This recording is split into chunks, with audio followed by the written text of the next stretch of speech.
नमस्कार दोस्तों, जय श्री कृष्ण। कैसे हैं आप सब?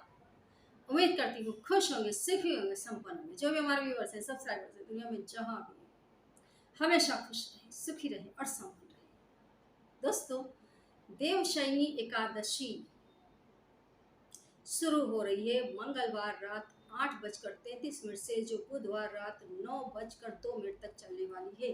देवशयनी एकादशी मतलब चतुर्मास की हो गई शुरुआत। देवशयनी एकादशी से देव उठी एकादशी तक चलेंगे चतुर्मास। मतलब ये 4 महीना होगी भगवान विष्णु की जमकर पूजा पाठ। 4 महीना जो व्यक्ति भगवान कृष्ण की, भगवान विष्णु की पूजा पाठ कर लेते हैं, सारे उनके पाप कट जाते हैं। सारे पाप कट जाते हैं, क्योंकि 4 महीने के अंदर तमाम प्रकार के सभी वार आ जाते हैं, सभी त्योहार आ जाते हैं, सभी देवी देवता की पूजा हो जाती है, सभी के नाम के उपवास हो जाते हैं। जो लोग चतुर्मास उपवास करते हैं, चतुर्मास उपवास करना चाहिए दोस्तों। चतुर्मास देवशयनी से देव उठी एकादशी तक हम भी उपवास करते हैं और बहुत ही नियम से भगवान कृष्ण की, भगवान नारायण की पूजा करते हैं। तो सभी को मतलब करना ही चाहिए, क्योंकि ऐसा करने से आप बहुत जात के पापों से बच जाते हैं।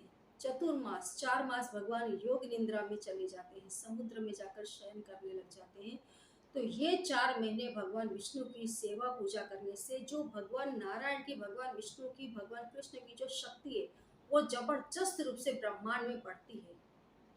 कहते हैं ना, भगवान भक्तों से है। भक्त जब इतनी तपस्या करते हैं, बड़े बड़े साधु संत जो तपस्या कर रहे हैं इस पृथ्वी पर बैठकर, उन्हीं की वो शक्ति है जिससे भगवान नारायण को इस दुनिया को चलाने का पावर मिलता है। भगवान नारायण का पावर है ये, भगवान नारायण की कृपा ही है कि लोग इतनी भक्ति कर पाते हैं। भक्ति भी सभी के जीवन में नहीं होती। आप देखो, अभी कलयुग आ गया, भक्ति के नाम पर, भगवान के नाम पर, एस्ट्रोलॉजी के नाम पर गजब का दंभ चल रहा है। गजब। मैंने एक एस्ट्रोलॉजर को बैठा हुआ देखी, वो ऐसे आराम से बैठी थी, बैठे बैठे वो बोल रही थी। उसकी चैनल एक्चुअली मैंने पहले एक बार मेरी नज़र पड़ी थी, जब मैं शुरुआत में इस यूट्यूब पर आई थी। वो कई सालों से यूट्यूब पर बैठी थी, उसकी चैनल नहीं चलती थी। अभी उससे कुछ तिकड़मबाजी लगाई तो मैंने देखा कि दंभ मतलब पराकाष्ठा पर है। मैं यूं बैठी हूँ और मुझे दिखाई दे रहा है, मेरे भगवान आदेश कर दिया कि आप इस जन्म में ये थे। अब वो जो सुन रहा है उसका भी फेस देख करके पता चल रहा था कि उसको भी भरोसा नहीं है, लेकिन क्योंकि उसके भी पैसे आ रहे हैं, वो पॉडकास्ट कर रहा है। तो भगवान तो लोगों के लिए खेल का विषय बन गए, भगवान लोगों के लिए एक दुकान बन के रह गए। हाँ, नॉलेज है आपके पास, देना चाहिए, लेकिन सच्चा नॉलेज दें, सही जानकारी दें। नॉलेज के नाम पर ये लूटपाट, यही कलयुग है। लेकिन ये बहुत अच्छी बात है कि एक तरफ अगर कलयुग पनप रहा है तो दूसरी तरफ सतयुग भी गजब तरीके से पनप रहा है। अभी मैंने देखा नर्मदा माता के किनारे, नर्मदा जी के किनारे हजारों की संख्या में साधु संत तपस्या कर रहे हैं। साधु संत दुनिया भर में तपस्या कर रहे हैं।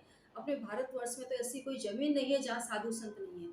लेकिन नर्मदा मैया के किनारे मैंने ये चीज़ विशेष रूप से देखी कि वहाँ सेवा होती है। कोई भी व्यक्ति, आप नर्मदा मैया की परिक्रमा करने को निकलो, आप बिना पैसों के घर से निकल जाओ, आप पूरी परिक्रमा करके आओगे। आप 6 महीने में परिक्रमा करो या 1 साल में करो, आपको हर जगह खाना पीना और तरह तरह तरह की फैसिलिटी लोग प्रोवाइड करते रहते हैं। साधु संत खुद अपने हाथ से भोजन पका करके आपको खिलाते हैं।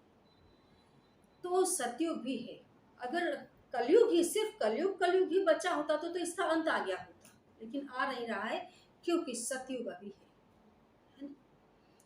तो ये 4 महीना ऐसे आते हैं, देवशयनी एकादशी से देव उठी एकादशी तक हमें व्रत उपवास पूजा पाठ करनी चाहिए। 4 महीना भगवान नारायण की जम करके सेवा पूजा करनी चाहिए। रामायण का घर में पाठ करें, भगवद गीता का पाठ करें। देवशयनी एकादशी वाले दिन आपको भगवान कृष्ण की पूजा ऐसे करनी चाहिए कि आपके जन्मों के पाप हट जाए। कहा जाता है कि देवशयनी एकादशी वाले दिन भगवान कृष्ण को कमल का पुष्प अर्पित करने से और रात को जाग करके भगवान के नाम का जागरण करने से व्यक्ति की तमाम इच्छाएं पूरी होती हैं। हमारे घर में कमल के फूल ढेरों की संख्या में आ गए हैं, सभी लोग कमल का फूल चढ़ाने वाले हैं, है ना? ऐसा करना चाहिए। आज रात जागरण करना चाहिए। भगवान कृष्ण के आगे घी का दिया लगाएं, अगरबत्ती लगाएं, उन्हें आप खीर का भोग लगाएं, मक्खन का भोग लगाएं और भगवान कृष्ण को आप कमल का फूल अर्पित करें। जो शत्रुओं को लेकर के बहुत ज़्यादा परेशान है, वे लोग सारी चीज़ें भगवान को अर्पित करने के बाद ओम क्लीम क्लीम क्लीम कृष्णाय नमः इस मंत्र का तुलसी की माला लेकर के जितना ज़्यादा हो सके इतना ज़्यादा जाप करें। जिन्हें धन की कामना है वे लोग ओम श्रीम श्रीम श्रीम कृष्णाय नमः इस मंत्र का जाप करें। देवशयनी की रात नहा धोकर साफ सफाई से पीले या सफेद कलर के कपड़े पहनना है आपको। भगवान कृष्ण की जैसे मैंने बताया जैसे आपको साधारण ढंग से ही पूजा कर लेनी है। तुलसी की माला हाथ में रख करके कृष्ण जी का ध्यान करना है, जाप करना है। तमाम प्रकार की इच्छाएं पूरी हो गई। बहुत बढ़िया दिन है और मैं तो ये कहूँगी कि देवशयनी एकादशी से देवउठी एकादशी तक अगर आप लाइफ में हमेशा नहीं कर सकते तो कम से कम ये 4 महीना तो जरूर भगवान कृष्ण की पूजा करें। तमाम प्रकार की इच्छाएं आपकी पूरी होगी। जरकन की अंगूठी और मच्छी मनी पर दोस्तों अभी सेल चल रहा है। मच्छी मनी पर सेल इसलिए लगाया है क्योंकि 2025 तक राहु गजब के योग बना रहे हैं, जिससे कोई भी व्यक्ति मच्छी मनी धारण करता है तो बहुत जल्दी वो अपनी लाइफ में प्रोग्रेस करता है। कुसंगत छूट जाती है, नशाखोरी छूट जाती है, अचानक धन मिलता है, सट्टा और लॉटरी में किस्मत चमकती है, विदेश यात्रा भी हो सकती क्या है मच्छी मनी करवा ही देती है। और विदेश से जिनकी अर्निंग है उन्हें भी मच्छी मनी पहनना चाहिए। जैसे कि आप यूट्यूब पर काम करते हैं तो नेचुरली आपकी अर्निंग विदेश से हो रही है और भी ढेरों काम धंधे ऐसे हैं जिसमें विदेश से अर्निंग होती है तो उन्हें भी मच्छी मनी जरूर पहन लेना चाहिए। और इस पर भी इसीलिए मैंने सेल लगाया है 2025 तक में हर व्यक्ति हर हमारा सब्सक्राइबर मच्छी मनी पहन ले। जरकन की अंगूठी पर इसलिए लगा हुआ है, बहुत मांग थी जरकन की अंगूठी पर। जरकन की अंगूठी आपके शुक्र को मजबूत बना देती है, घर में यश आता है, धन आता है, वैभव आता है। तो ये दोनों ही चीज़ों पर सेल है। और आपकी जानकारी के लिए दोस्तों बताऊं, पाइराइट हर व्यक्ति को अपने घर में रखना चाहिए। दिवाली पर पाइराइट पर सेल लगेगा, जरूर मंगवा लें। और जो अभी भी मंगवाना चाहते हैं मंगवा सकते हैं। पाइराइट की जो किट है उसमें 6 चीज़ें आपको मिल जाती है। 6 व्यक्ति एक किट से अलग अलग चीज़ें धारण कर सकते हैं। और ऐसा जो रो पाइराइट है सबसे बेस्ट। घर में पाइराइट जरूर रखा। आप देखो जहाँ पर भी मेरा ऑफिस है, घर है, हर जगह पाइराइट है। ये सिर्फ आपको दिखाने के लिए नहीं, आप मेरे घर में, मेरे बंगलों में जहाँ पर भी जाएंगे आपको पाइराइट मिल जाएगा।